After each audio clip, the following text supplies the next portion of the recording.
Hello friends, good morning. आप सभी का स्वागत है मेरे यूट्यूब चैनल में। जैसा कि हम सभी लोग पढ़ रहे थे छत्तीसगढ़ का सामान्य ज्ञान, जिसमें मैं आपको बता रहा था छत्तीसगढ़ का प्राकृतिक विभाजन।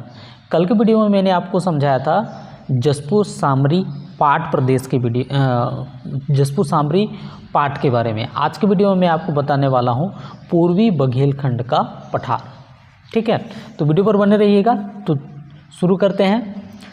तो पूर्वी बघेलखंड के पठार की यदि हम बात करें तो ये छत्तीसगढ़ के किस ओर है? उत्तर की ओर है। और छत्तीसगढ़ के कुल क्षेत्रफल का 16% है। याद करिए, जशपुर वाले का कितना परसेंट था? जशपुर सामरी पाट का कितना परसेंट था? 4% था कुल क्षेत्रफल का। जबकि पूर्वी बघेलखंड का पठार कितना परसेंट है? 16% है। मतलब ये पूर्वी बघेलखंड के पठार का जो प्राकृतिक प्रदेश है, जशपुर सामरी पाट प्रदेश से बड़ा प्राकृतिक प्रदेश है। ये चीज़ याद रखिएगा। इसका जो विस्तार है वो कहाँ कहाँ फैला हुआ है? तो मनेन्द्रगढ़, चिरमिरी, भरतपुर जिले से शुरू होता है, कोरिया, सूरजपुर, सरगुजा, बलरामपुर में ख़त्म होता है।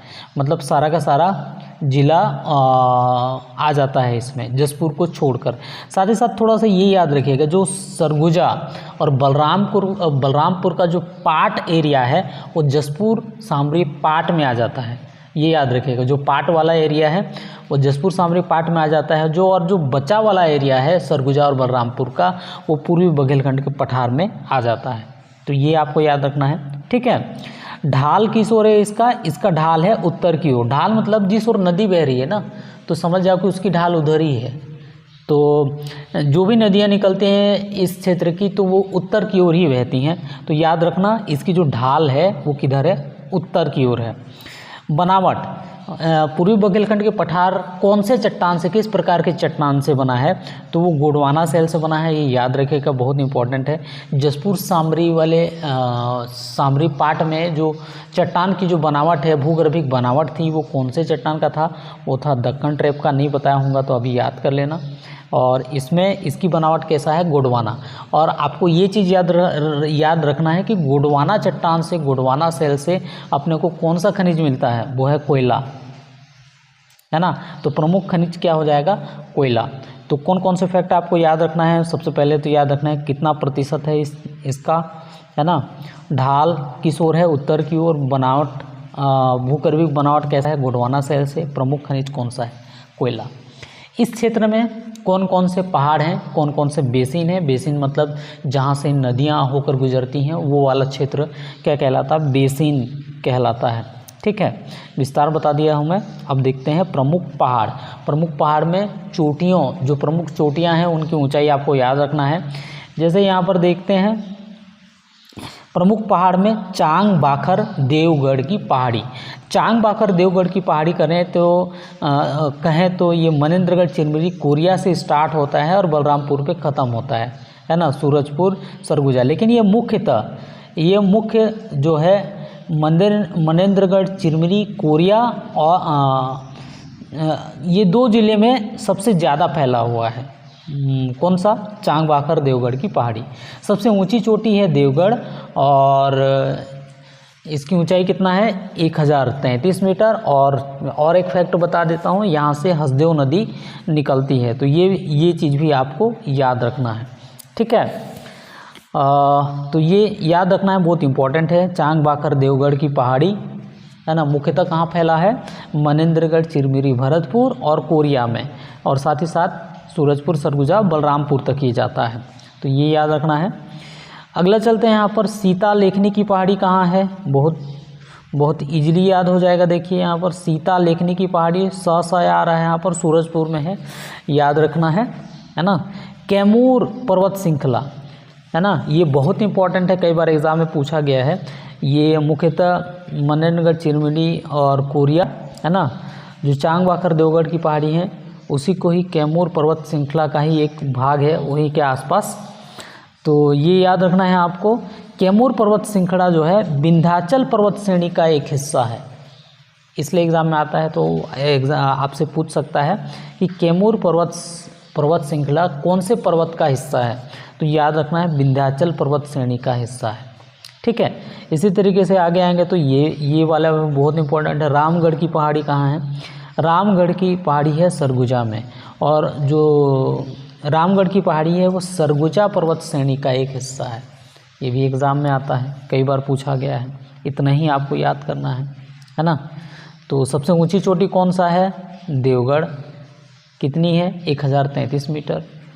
जसपुर सामरी पाठ में सबसे ऊंची चोटी क्या था? गोरलाटा। उसकी ऊंचाई कितना है? 1225 मीटर। याद रखते जाना है ना। और ये देवगढ़ वाला कितना है? 1033, मतलब उससे छोटा है।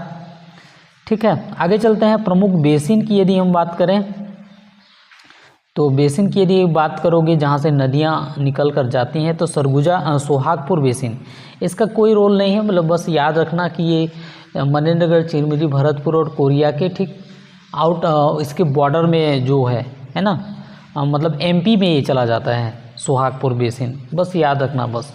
रिहंद बेसिन और कन्हार बेसिन है ना, रिहंद नदी जहाँ से होकर बहकर जाती है और ये जो है उत्तरी सीमांत बनाती है, उत्तरी सीमांत बनाती है बलरामपुर, सूरजपुर उत्तरी सीमांत में। और जो कन्हार बेसिन है ये उत्तर पूर्वी सीमांत बनाती है, जो झारखंड बॉर्डर है ना, झारखंड बॉर्डर को टच करते हुए कन्हार बेसिन है। हसदेव रामपुर बेसिन उत्तर पश्चिम मध्य क्षेत्र में है और जो सरगुजा बेसिन है उत्तर मध्य क्षेत्र में है। मैप में दिखा देता हूँ, आपको समझ में आ जाएगा। ठीक है, तो ये रहा मैप, ये देखिए। चांग बाफर देवगढ़ की पहाड़ी, चांग बाफर देवगढ़ की पहाड़ी यहाँ पर आप देखेंगे तो पूर्वी बुंदेलखंड का पठार ये आपका मनेन्द्रगढ़, चिरमिरी, भरतपुर से शुरू होकर ये कहाँ तक ख़त्म हो रहा है? बलरामपुर पर। ठीक है, बलरामपुर पर ख़त्म हो रहा है। और ये है रिहंद बेसिन, उत्तरी सीमांत है, देखिए ठीक उत्तर की ओर सीमा बना रही है ये रिहंद बेसिन। ये कन्हार बेसिन ये पूर्व में भी है और उत्तर की ओर है, तो ये उत्तर पूर्वी बेसिन है, तो ये याद रखिएगा, है ना। और यहाँ पर जब आप आएंगे तो ये है आपका ये है आपका हसदेव रामपुर बेसिन। तो ये किधर है? ये है आपका उत्तर पश्चिम, उत्तर में भी है और पश्चिम में भी है हसदेव रामपुर बेसिन। और ये जो सरगुजा बेसिन है ये उत्तर मध्य है ना, उत्तर मध्य में ये स्थित है। क्लियर है, बात समझ में आया? बस लोकेशन आपको याद रखना है। तो इस एरिया में जो घिरा हुआ और इसके बीच में क्या है? पूर्वी बुंदेलखंड का पठार। क्लियर है, एक बार रिपीट कर लेते हैं जो इम्पोर्टेंट चीज़ है, ऐसे ही रिपीट करते हैं। चलिए, तो पूर्वी बुंदेलखंड का पठार छत्तीसगढ़ के कुल क्षेत्रफल का कितना % है? 16% है। मन मन में याद करिएगा, कितना % है? 16% है।